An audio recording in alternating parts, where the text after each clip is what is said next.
The ambitious Punani perspective. Okay, some of my favorite people in the entire world are black women. Get into it. My other favorites are black men, but that's not the point right now. Okay? I just love black people with my whole heart. Hello, ladies and gentlemen. This is Maysay with the Punani perspective. And really quick, I just wanted to jump on. I'm watching some news. Of course, it's about Orangina and his impending, quote unquote, arrest on Tuesday. Now, he's going around on his social media, Truth Central or Truth Social, I don't even know what it's called, saying to his many followers, his sycophants, his cult members, that I will be arrested on Tuesday. We need to take back our country. So who is he talking to? Take back our country. But this is the funny part. So this is supposed to happen in New York City. And this is chickens coming home to roost. Here we go. Alvin Bragg, black man. The mayor of New York City, Eric Adams, black man. The police commissioner of the NYPD, I'm not sure of her name, black woman. So if you want to rumble with the bee, we'll throw a hex on your whole family. We'll be dressed in all black like the Omen. Have your friends singing, "This is for my homies," and you know me.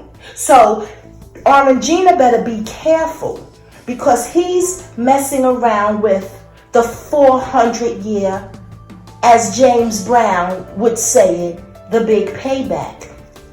These are civil servants, the DA, the mayor, and the police commissioner. They're just doing their job. But what they're going to do is be on extra high alert. You know, at the red light you stop, that's how high the alert will be, red.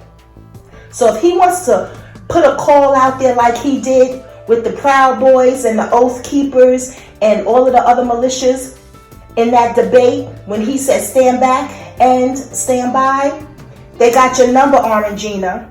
You put that tweet out, they already know your people might be coming from this way, that way, and the other way.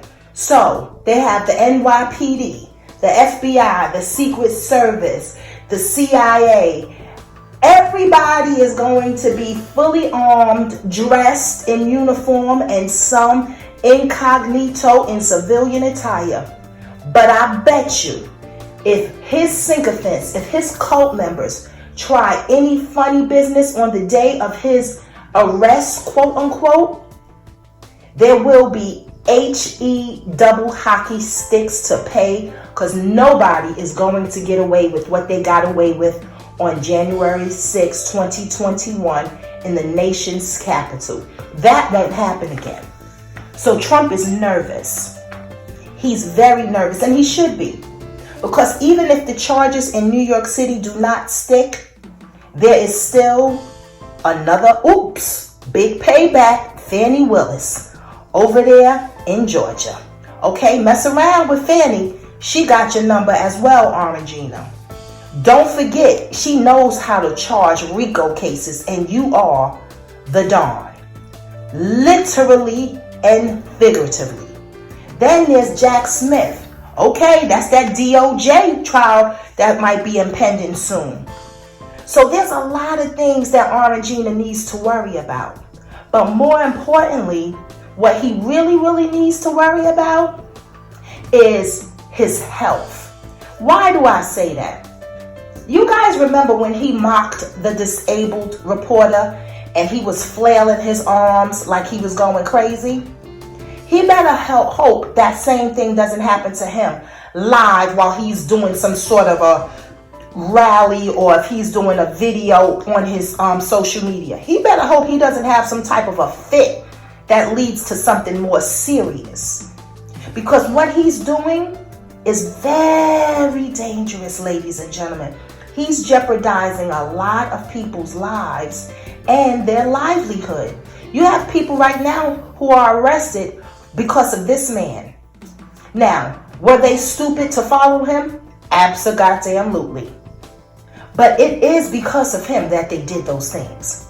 Now, I think most of the people who follow him, they don't really understand who he is. They see celebrity. They see propaganda. They see rhetoric.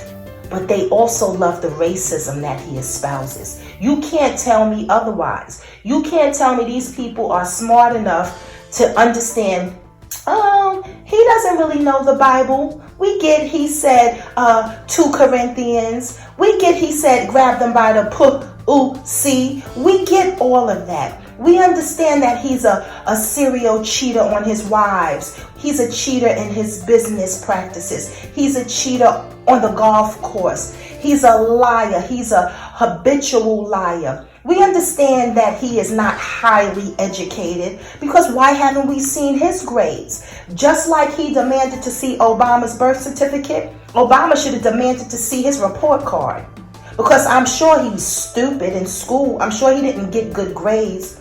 Remember, he didn't go to Wharton first. He went to Fordham.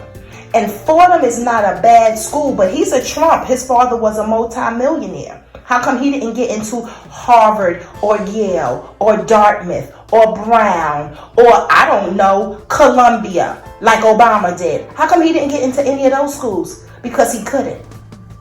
He couldn't. He couldn't even get in on merit or legacy. So daddy had to buy his way into Wharton. This man is an inadequate man. As Naysay always says, mediocre white men are dangerously evil. And Trump is dangerous. Y'all better understand, this man is dangerous. He's an idiot in power.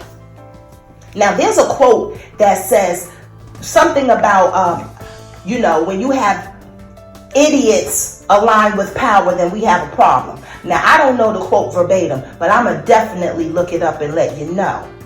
And then you have, more inadequate white men, like the Kevin McCarthys, the Lindsey Grahams. What does he have on those two men? I really wonder. Do you guys remember when Orangina gave out Lindsey Graham's phone number live on television? And Lindsey just kissed his ring? Do you remember when he dissed Kevin McCarthy? And Kevin McCarthy flew down to Mar-a-Lago and kissed his ring? It's many more. But those are the two that I'm naming, because those are the two that stand out the most right now. And the sad part about it is, Goldilocks, she's always right there. That's the Marjorie Taylor Greens of the world. They're right there cheering this guy on because they too are inadequate. Marjorie Taylor Greene knows nothing about nothing. All she knows how to do is espouse hate and hang out with the Proud Boys and the militias because she's a racist. That man is dangerous because he's afraid right now. Russia and China were his bosom buddies, I suppose, in his mind. But what he doesn't realize, because he's an idiot, or as Kim Jong-un said, he's a dotard. So he's so stupid, he doesn't understand that that KGB expert, that Putin man, guess what? Putin is very smart. Putin played him. All you have to do with Orangina is flatter him. Tell him something nice. Oh, you look nice. Oh, you're tall. You have the biggest strength. Oh, your wife is beautiful. Your kids are gorgeous. All you have to do is compliment this man, and he'll give you the entire cash register. He has no allegiance to anyone, anything, any country. He only has allegiance to himself and his bank account.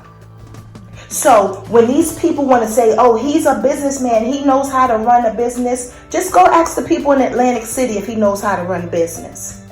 Just go ask all of the people he stiffed and didn't pay them money for working for him. Let's see how they'll respond to that. But more than likely they'll say, oh, well, he was smart. He didn't pay his bills. He didn't pay his taxes. They'll make excuses for him because they cannot understand how a tall, straight, rich, white man is this stupid. And they can't understand it because they've been lied to their entire lives. Now, if Tarzan wants to believe that Tarzan is real, there's nothing I can do about that type of stupidity. If Goldilocks wants to believe she can run into anybody's home, break their furniture, eat their food, sleep in their home, and then have the audacity to yell when they say, yo, what you doing here? To yell and scream the word help, like the owners of the home did something wrong with her, to her. If Goldilocks believes that she can get away with all of that, and if Tarzan believes that Tarzan is actually real, this is why America has a problem. White people think they can get away with anything at any time, do anything to anybody, and not have to suffer any repercussions. Well, ladies and gentlemen, Naysay is here to tell you 400 years are up. Nobody is taking that crap anymore. And this is Naysay with the Punani perspective. It is my promise to all of you that I will do my best to enlighten and inform and to make you proud. It is my perspective. Peace and blessings. I love you. See you next week. Mwah!